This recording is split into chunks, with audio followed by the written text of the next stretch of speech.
Baik, Assalamualaikum warahmatullahi wabarakatuh.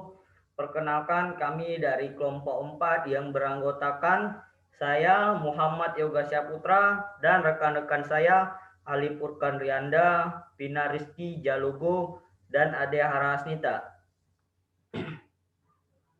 Di sini kami akan mempresentasikan hasil diskusi kami yang berjudul Multidimensi Perkembangan Peserta Didik.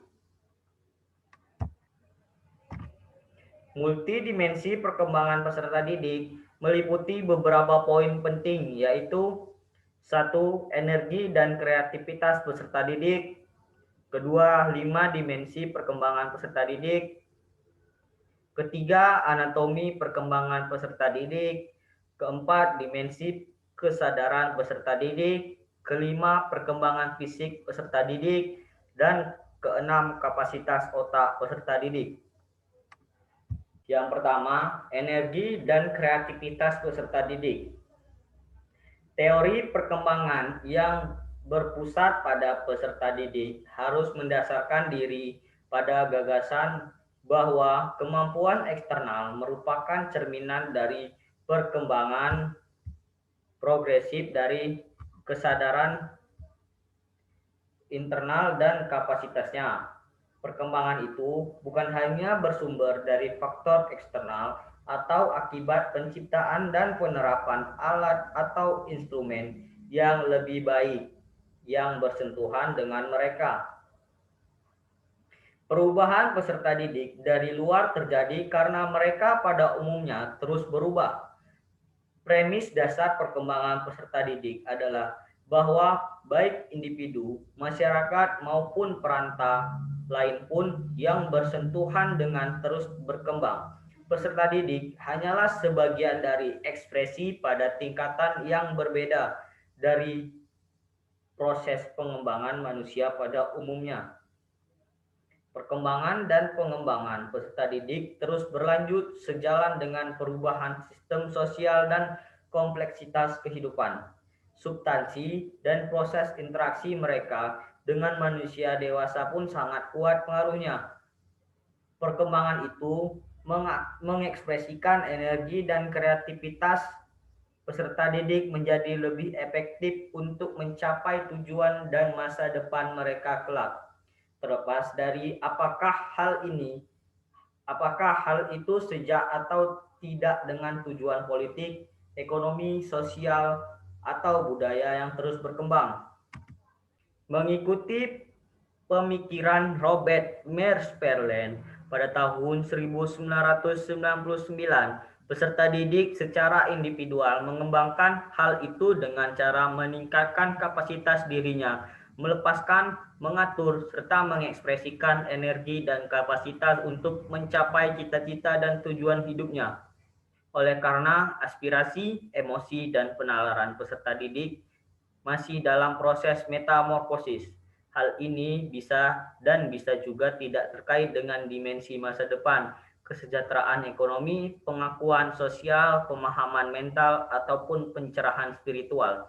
Sedangkan menurut Robert Mersperlen pada tahun 1999, serta umum perkembangan masyarakat melibatkan kemajuan simultan sektor fisik, sosial, mental, dan spiritual, serta budaya peranata atau organisasi yang ada dalam masyarakat. Peserta didik Peserta didik pun ikut terimbas dengannya. Sektor-sektor dimaksud mencakup beberapa hal. Pertama, infrastruktur lingkungan fisik, senantiasa dan sistem transportasi. Kedua, infrastruktur sosial seperti keamanan, pemerintahan, produksi pangan, perdagangan, keuangan, industri, dan pendidikan. Korespondensi antara pengembangan sosial dan perkembangan peserta didik secara perorangan atau kelompok bersifat sangat kuat karena memang proses sosial dan proses individual tidak hanya serupa, melainkan selalu bersentuhan. Keduanya saling bergantung. Individu peserta didik berkembang dengan dukungan aktif dari masyarakat dan pengembangan masyarakat berjalan sesuai dengan kontribusi kreativitas individu. Baik, untuk materi yang kedua akan dibacakan oleh rekan saya, Adihara Hasdita. Untuk Adihara Hasdita dipersilakan. Ya, terima kasih. 2. 5 dimensi perkembangan peserta didik. Perkembangan peserta didik mengikuti alur perkembangan manusia pada umumnya. Perbedaannya, mereka menerima sentuhan lebih dibandingkan dengan tidak meniti bangku sekolah. Karena itu, peserta didik memerlukan pengembangan sesuai dengan keterampilan sikap, perilaku, pengetahuan, dan nilai pribadi anggota masyarakat. Dalam makna luas, perkembangan peserta didik mencakup 5 ranah yang secara ringkas disajikan sebagai berikut. 1. Perkembangan fisik, di mana lajunya relatif sesuai dengan faktor genetis, menu makanan, pelatihan yang diperoleh, kebiasaan hidup, dan kondisi lingkungan. 2. Perkembangan sosial, di mana anak dapat berkembang sesuai dengan bentukan masyarakat. Misalnya, anak atau peserta didik akan menjadi lebih politis, berorientasi ekonomis, dinamis, dimiliki disiplin, dan bertakwa, memiliki daya sesuai, dan sebagainya. 3. Perkembangan mental, di mana peserta didik tumbuh makin bermental, stabil, arif, dewasa, dan bijaksana. Sebagai bagian dari masyarakat, peserta didik menjadi lebih canggih dalam aplikasi ilmu pengetahuan dan teknologi. 4. Perkembangan budaya dan spiritual, di mana peserta didik harus menumbuhkan toleransi terhadap orang-orang dengan keyakinan yang berbeda, pengakuan hak asasi manusia, dan nilai-nilai umum. 5. Perkembangan intelektual, khususnya pergeseran dari kemampuan penalaran konkret ke abstrak, mengolah data menjadi informasi, memecahkan masalah-masalah yang rumit, serta membuat solusi atau dasar informasi yang mirip, sama atau bertentangan. 3. Anatomi pengembangan peserta didik. Pengembangan dan perkembangan peserta didik merupakan evolusi progresif dari dimensi fisik, sosial, mental, budaya, dan spiritual dan intelektual. Kelimanya tumbuh dan berkembang sebagai kesadaran dan mewujudkan sebagai perorganisasian dengan kekuatan-kekuatan yang lebih tinggi. Peserta didik mengatur ekspresi energi mereka pada tingkat yang berbeda dengan cara meningkatkan keterampilan, sikap, penguasaan informasi, pemahaman konseptual, dan nilai-nilai yang dianut. Selama proses ini berlangsung, sifat kesadaran manusia berevolusi dari lebih didominasi oleh dimensi fisik menjadi lebih mengandalkan dan mementingkan dimensi dan mental, spiritual, dan intelektual. Semakin tinggi tingkat kesadaran, semakin tinggi pula energi dan kapasitas yang dimiliki oleh peserta didik untuk melakukan apapun yang dihadapi dan harus dilakukannya. Pada tatanan kehidupan masyarakat ya, kita melihat bahwa evolusi ketergantungan secara eksklusif bergeser dari sumber daya fisik ke peningkatan kekuatan organisasi, ilmu pengetahuan dan teknologi, serta sumber daya mental dan spiritual.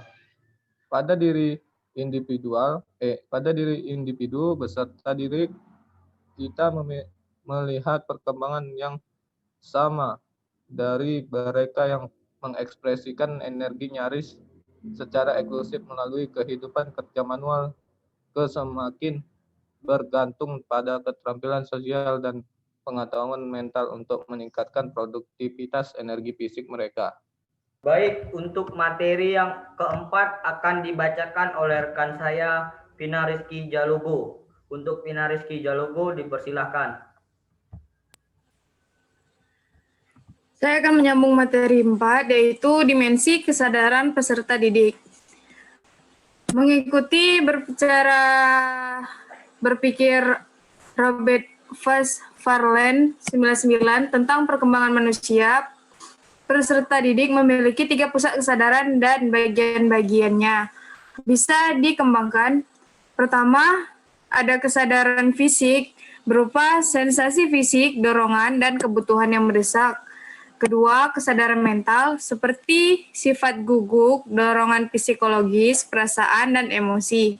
Termaksud di dalamnya kesadaran diri, kesadaran akan pengetahuan, kemauan, atau itikat baik. Ketiga, kesadaran spiritual atau rohani, berupa institusi spiritual, kebijaksanaan, dan dorongan kekuasaan yang dalam banyak kasus belum berkembang sepenuhnya. Kesadaran itu sebagian beberapa di alam sadar dan sebagian lagi di alam bawah sadar. Kesadaran fisik adalah yang paling kasar. Sebagian besar berupa alam bawah sadar, bertindak secara otonom dan sebagian respon atas kemauan mental. Kesadaran mental adalah kesadaran yang paling halus atau paling sadar, termasuk kesadaran diri atas sikap dasar dan kemauan. Kesadaran spiritual hampir seluruhnya berada pada alam bawah sadar atau lebih akurat disebut supranatural.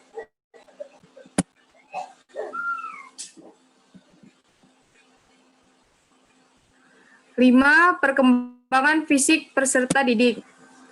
Pertumbuhan dan perkembangan peserta didik merupakan sisi yang paling nyata dari manusia manapun. Demikian juga bagi peserta didik. Menurut Kat Herin 2010, pengembangan fisik dimaksud antara lain mencakup perubahan dalam ukuran dan porsi tubuh, penampilan, serta fungsi sebagai sebagian sistem tubuh. Menyertai pertumbuhan dan perkembangan terjadi juga perkembangan otak, persepsi, kapasitasi motor, dan kesehatan fisik. Pertumbuhan dan perkembangan fisik peserta didik adalah unik karena semua perubahan yang terlihat dilewati hampir setiap mereka yang normal. Pertumbuhan fisik itu merupakan hasil dari interaksi yang bersifat terus-menerus dan kompleks sebagai interaksi antara faktor keturunan dan lingkungan. Dengan demikian, jika terjadi keragamaan dalam penampilan fisik peserta didik, hendaknya tidak mewarnai diskriminasi layanan di bidang pendidikan dan pembelajaran. Baik, materi yang keenam akan dibacakan oleh rekan saya, Ali Furkan Rianda. Berhubung rekan saya, Ali Furkan Rianda, tidak dapat mengikuti presentasi pada hari ini, dikarenakan rekan saya lagi berada di kampung dan sinyalnya tidak stabil. Sehingga nanti presentasinya akan menyusul melalui rekaman video. Assalamualaikum warahmatullahi wabarakatuh. Nama saya Ali Furkan Rianda, NIM 190409 016 dari Pendidikan Olahraga. Di sini saya akan melanjutkan dari PPT perkembangan peserta didik.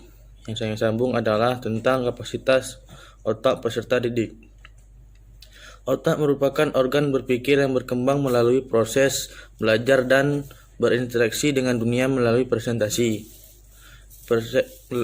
persepsi dan tindakan. Stimulasi mental meningkatkan fungsi otak dan anak. Hal itu benar-benar melindungi mereka penurunan kognitif, seperti halnya latihan fisik. Otak manusia mampu terus beradaptasi dan meningkatkan kembali apa yang telah dialami. Bahkan di usia tua dapat tumbuh neuron baru. Penurunan mental pada skala yang besar biasanya disebabkan oleh penyakit. Sedangkan penurunan memori atau keterampilan motorik umumnya lebih disebabkan oleh keterbatasan aktivitas dan kurangnya latihan dan stimulasi mental. Dengan kata lain, otak peserta didik harus terus dioptimasi dan digunakan atau mereka akan mengalami penurunan daya memori. Bagi peserta didik, latihan mental amat penting untuk fungsi otak yang lebih baik. Sekian dari saya. Assalamualaikum warahmatullahi wabarakatuh. Baik, itu saja hasil presentasi kami. Lebih dan kurang kami mohon maaf. Assalamualaikum warahmatullahi wabarakatuh.